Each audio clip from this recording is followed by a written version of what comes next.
Welcome back to video number 3. This is all about the royal family. Of course, there's lots of news, so let's just dig in and get there, shall we? Let's go.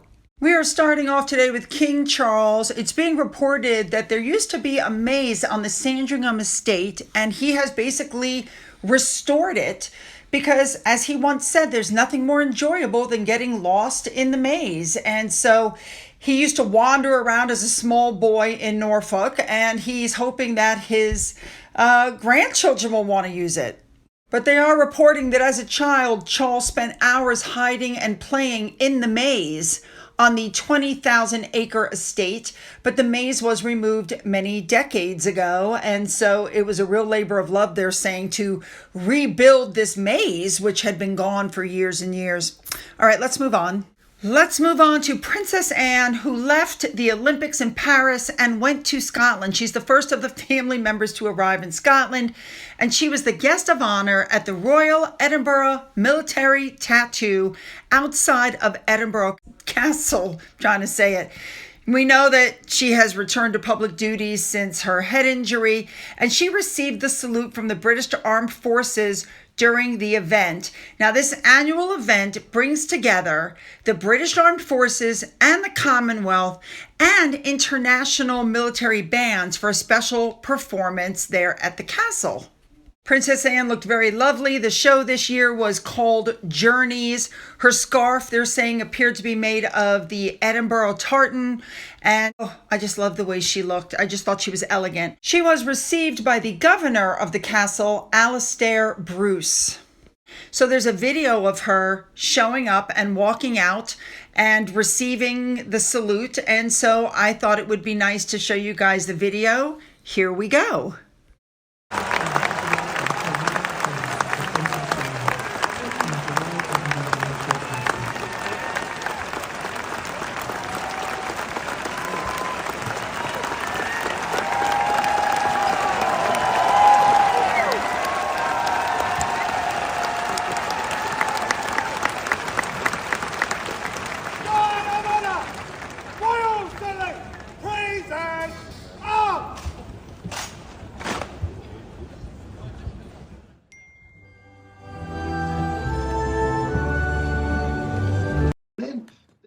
When she was done, she was taken up to the royal box for her seat.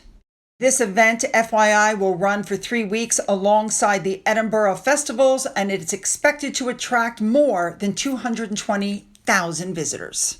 This woman just oozes respect. People just love her, and she reminds me a lot of her mother. She sincerely does.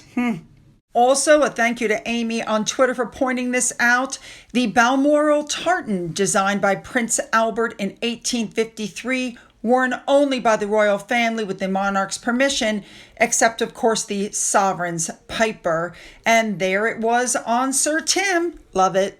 Let's move on to Sophie, because while she's in France, she decided to visit the Galerie Dior.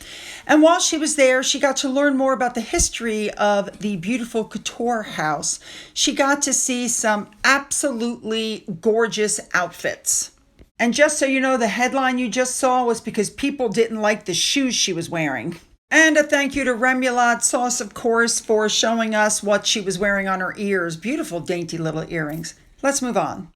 All right, we're going back to this. I told you the other day about an art exhibition that it's got to do with Prince William's Homewards project. You know, he's out to end homelessness in the UK. So artists from all over the country partnered up to project a positive, optimistic view of rough sleepers. So Rebecca English put up some lovely pictures because she got a special preview of this new exhibition at the gallery in London. It's called Homelessness Reframed. Again, it is the brainchild of Prince William's Homeward UK initiative, and it looks to change perceptions around homelessness through the art of the very people that have experienced it. Looks like it is a fabulous exhibition. Some of the pieces on display include a collection of framed signs that were created by homeless people and a replica car that was turned into a sculpture of a house by artist David Tovey. Now, one of the artists, his name is Robbie Walters, is one of the stars of this exhibition. Apparently, his brother, he watched his brother pass when he was just a child. His entire childhood was just hard. It was just terrible. He grew up going in and out of the foster system. His mother had him when she was just 16. She was homeless at the time. She went on to have another son 2 years younger than him, who was also in and out of care until he passed. Now, another artist named Lorna Tucker, she's a filmmaker who also had a traumatic childhood and was homeless. She talked about the launch of her experience living on the street as a teenager. She was also a heroin addict and had 15 years of living in temporary accommodations with her child because of her addiction. She said, I lost everything. People gave up on me, but I finally got the right help and the right support. And she said living on the streets was the most horrific, traumatic thing that ever happened. But everybody is praising William for this exhibition because apparently it was completely his idea. Moving on. Next up, and this was news to me, they're apparently putting some new gardens in Regent's Park to commemorate the life of Queen Elizabeth.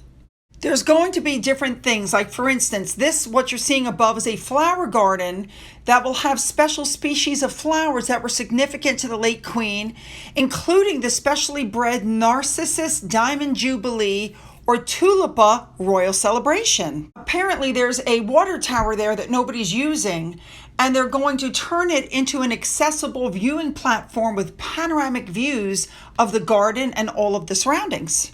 The tower is also going to give a home for birds, bats, and invertebrates, and it's going to be an educational tool for visitors to explore the natural oasis of the new garden and the park. It's being reported that public engagement sessions were held in January to get the ideas from the local communities about the garden, and that the design transforms a brownfield site into a stunning, biodiverse, and climate-resilient garden for the public to enjoy for many years to come. I love that. All right, moving on. All right, and finally, this story, I'm not sure what to make of it. They're saying that Eugenie and Beatrice's key inheritance is in doubt. Apparently, it's claiming they refuse to perform royal duties, which I don't believe. And it could complicate things when it comes to their inheritance. And the inheritance, they're saying, is the Royal Lodge, because Prince Andrew wants to leave the property as an inheritance to his daughters. But you can't do that because he doesn't own the property. It belongs to the crown, and it's still part of the crown estate, and that's just not a possible thing. So I'm not sure what the heck this article is talking about, and I don't think honestly either one of those girls wants to live in that house. All right, you guys, you know what to do. Hit the like and the subscribe button as well as the bell for all notifications. Go down into the description box where you'll find the link to my Twitter, my Gettr, my Rumble, my email, my Patreon, which is currently paused, a physical address in case there's something you want to send. For those of you who've donated to my coffee fund, thank you so much. And as always, you guys, have a great day.